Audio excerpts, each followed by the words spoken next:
Hello everyone, and welcome to today's video on developing the sweet spot table for venture capital investing.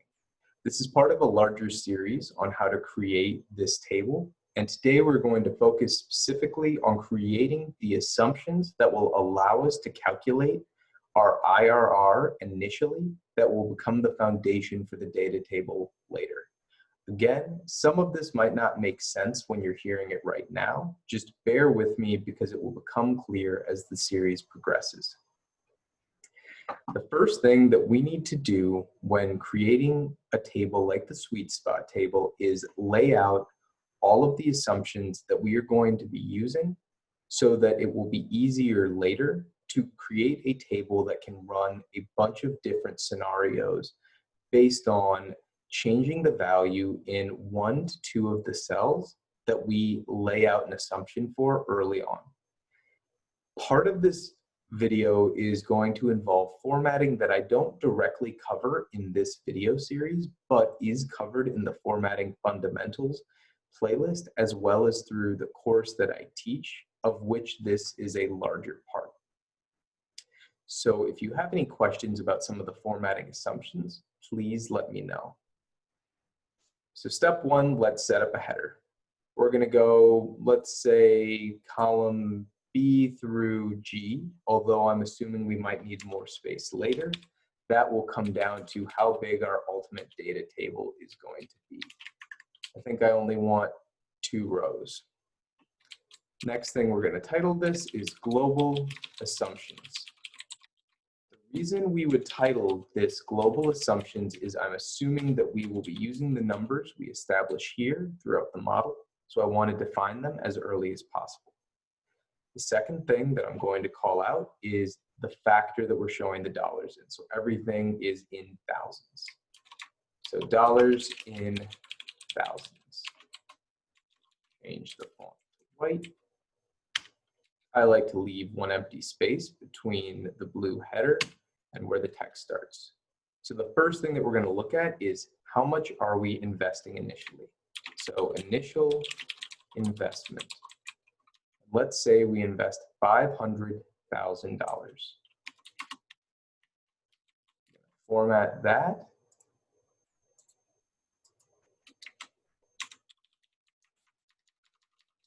And again, the detail on the way I'm formatting this is covered in different videos. So if you're unclear on why I'm choosing certain colors, I would encourage you to review the Formatting Fundamentals playlist. The second thing we're going to look at is money on invested capital. You'll also hear this called MOIC or cash on cash, COC. Let's say for the base calculation, because again, we just need to populate base assumptions that we can then adjust in the final sweet spot table. Let's say our base case is that we would exit at 5 times our initial investment. So we'll put 5. I want this to have a special kind of formatting around it. So we're going to use custom formats, something that will become important throughout this series. To access custom formats, we go to the font menu by clicking this arrow, click on number across the top, go to custom, and then I will click the 0 with the dot, 00 after it, and then in quotations, put X. So you see it appear here. Then we will keep consistent with our manually inputted numbers. The next thing that we're going to put in is our start year or our base year. Let's say that our initial investment happens 12/31/2020.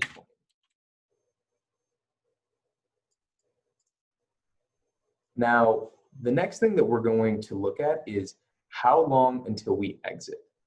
The actual length of our holding period is incredibly important to this calculation. So we can't just put 12/31/2025. We actually want to find a way to calculate it.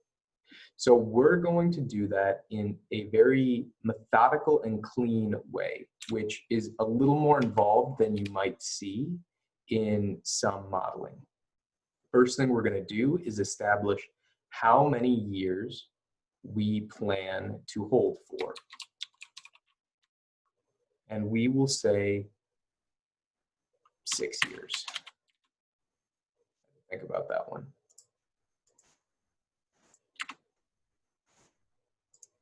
The next thing we're going to establish is how many months are in a year. Well, we know that one, that's 12. So then the next thing that we're going to do is identify the end year. And we could probably even call this a date, but we're not going to get too picky. So the formula that we are going to use here is one that we've not previously talked about in this video channel, and that is the EO month formula. So we use EO, end of month. The way this formula works is you pick the start date, and then the next thing it's asking you is how many months forward or backward would you like to go? Now, what some people will do is either in their head do the math, 6 times 12, or they might have 6 be a separately entered number, but then multiply it by 12 that they type into the cell. In my opinion, the cleanest way to do this is to have all of the math that we're doing be available outside of the cell. So we are going to have the start date, comma, 6 years times 12 months to get the total number of months. And what we get here is the number that Excel uses to track the date.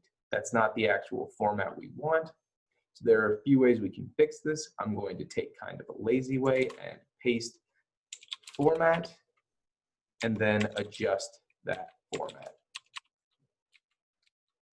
Once this is done, we've officially set up the global assumptions section of the sweet spot table. In the next video, we will calculate the IRR based on the data laid out here. Again, this is all part of a larger video series on creating the sweet spot table for venture capital investing, and this is all in service of a course I teach on financial modeling and evaluation. Please feel free to reach out to the channel with any questions that you have. Thank you.